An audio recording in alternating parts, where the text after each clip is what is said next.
It made me uncomfortable.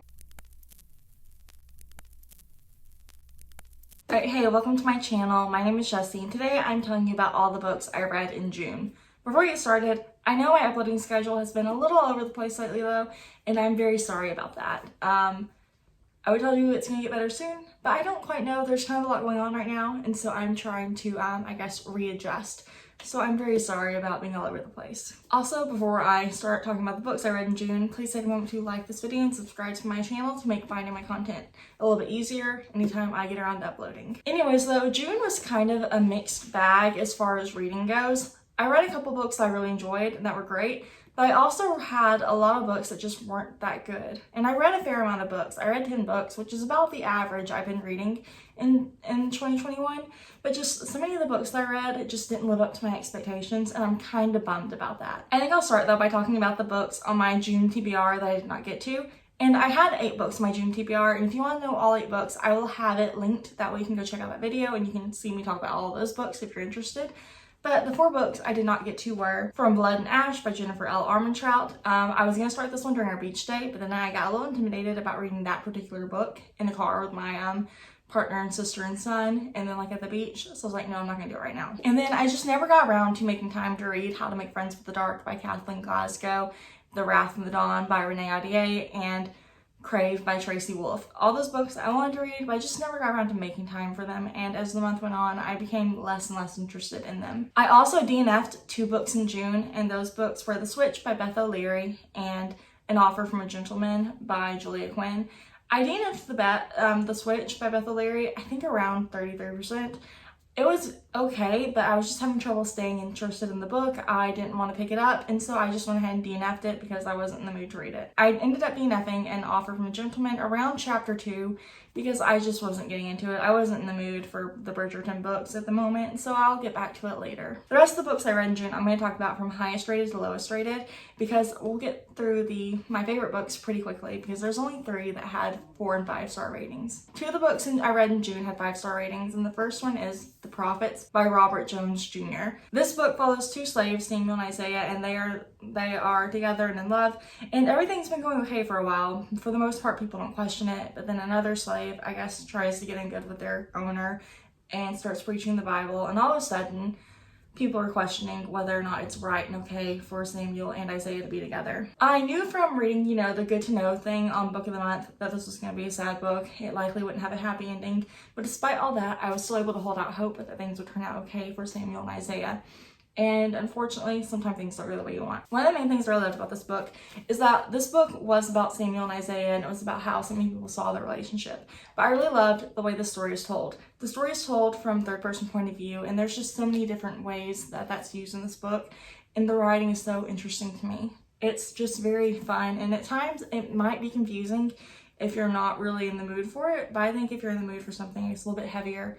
And it's really great. One thing I really liked that this book did is that it told Samuel and Isaiah's story from their own points of view, but also from the points of view of other slaves and also the owners and other people associated with that plantation, where, you'd get another character's backstory and then you'd get their opinions on Samuel and Isaiah. And it's not quite as straightforward as that, because otherwise it would read more like a biography or something than a novel. So, it didn't happen quite the exact way I'm saying it, but you'd, learn about someone's backstory and who they are and what makes them the way they are, and then you'd get their opinion on whether or not it was right and okay for Samuel and Isaiah to be together, or, why are they shaking up the boat when they could just do what they are told to do and live a not decent, but, be punished less, I guess, and, that's something that happened. And then another thing I really thought was interesting is that this book also explored the motherhood of so many of the women slaves in this book, about how, what it was like to raise their children knowing that they were just gonna, be thrown into this really incredibly harsh and cruel life. And also that so many of the women were raped in order to create more slaves, because even though the children were half white, they still weren't seen as white. And just, it was very interesting, and it was definitely a heavy read, but I'm so glad I read this. So this is a book that I picked up from Book of the Month back in February, but I've been too intimidated to read it, but I'm glad I finally got around to it. The next 5-star read I read was Hurricane Child by Case and Callender. And this book follows a 12-year-old girl on a Caribbean island, and she was born during a hurricane, which was seen as bad luck. And everything's going okay in her life up until her mom just kind of leaves. And that's just kind of separated her life into a before and an after her mom left. And things are really hard for her right now. They were never particularly easy for her, but now things are worse. She goes to a very religious school. She's starting to question her sexual identity. She notices that she has crushes on girls. She would like to marry girls. I think she says that to a friend at one point. She finds out that her new best friend who just moved to this town is kind of homophobic, which I feel like that's kind of a harsh term for this particular kid because she's 12. She goes to religious school. She hasn't quite had time to have her eyes open and have her opinion changed and stuff. And so as friends, they have trouble with that. And then both girls are kind of able to see spirits, and the spirits can either help or harm them. And there's this one particular spirit that is following the 12-year-old main character, and she is convinced that that spirit knows where her mom is, but at the same time, they're going to try to perform some ritual to find the main character's mom. And so I think this is a really good book just because it's so interesting. Whenever I was a kid, I don't know if there were any middle grade books that had any LGBTQ topics at all. And so I'm glad that there's more books like that now. And another thing I thought was really interesting is just this book looks at, like betrayal from a parent, and how parents don't always do everything right, and like moving on, forgiving and stuff too. And just, it was such a good book. I enjoyed it so much. I listened to the audiobook towards the end of the month and I really enjoyed it. It was great. And earlier I think I said I had only like 1 4-star. I actually have 2 4-star reads. And the first one is Serpent and Dove by Shelby Mahiran. This book follows a witch named Lou and a witch hunter named Reed, and they ultimately end up married somehow or another.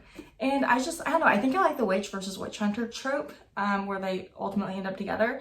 I think I'm into that trope because whenever I was reading the book, it vaguely reminded me of Nina and Matthias, who are a Grisha and then a Grisha hunter.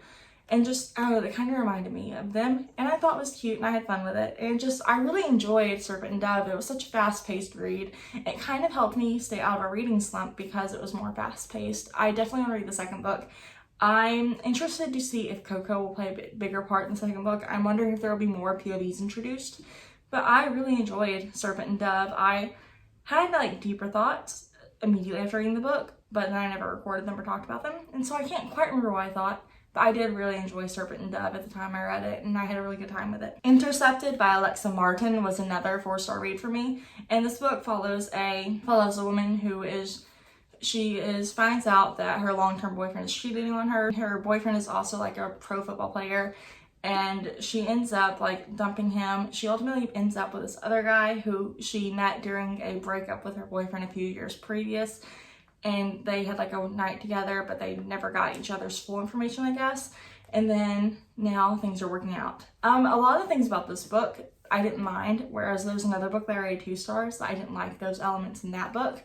But Intercepted was a really fun read. I was in the mood for a romance, and it just, at the time, it was a fun read. I had fun with it. It was interesting. The character was she wasn't my favorite character, but I had fun with her, and I had fun with the story. There were also 3 books that I rated 3.5 stars, and the first book is Spells Trouble by PC Cast and Kristen Cast, and ultimately, the thing that I didn't like about this book came down to, it was just not what I wanted. I expected it to be better. This book follows two witch twin sisters named Hunter, and I can't remember the other one's name, but this is her 16th birthday. Their mom dies during some ritual where everything's gonna be made okay. Or like there's some ritual where they have to, I guess, officially come into their powers. And their mom dies. And then like, one of the sisters, she chooses a god instead of a goddess as her deity. The other sister, kind of tries to blame their mom's death on her choosing a god.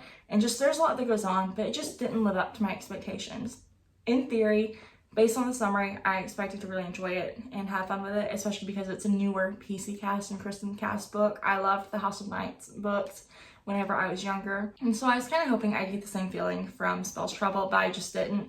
And then another thing that happens in PC and Kristen Cast books that I'm not a fan of is just I feel like any type of sexual or intimate scene is always just too descriptive for YA, and I kind of really wish that traditional publishing had more of a new adult age range, or because I feel like that'd be good for, books where the main characters are, late teens to early 20s, but even then, they still weren't even late teens. They were barely 16, and I just didn't care for it.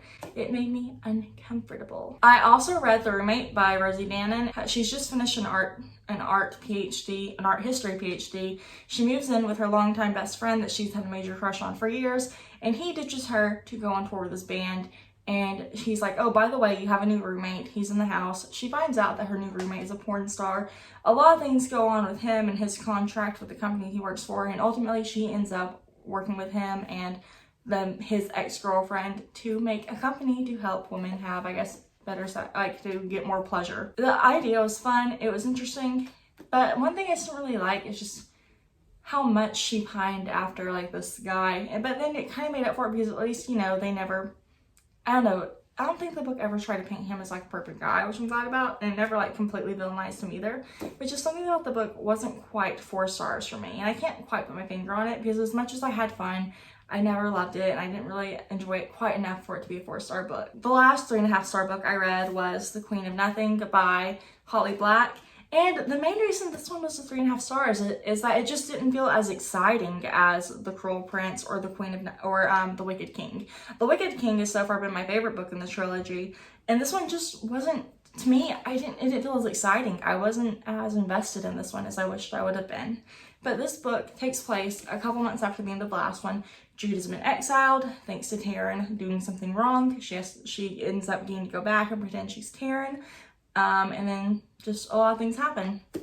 And so, like, it was okay. It just wasn't what I wanted.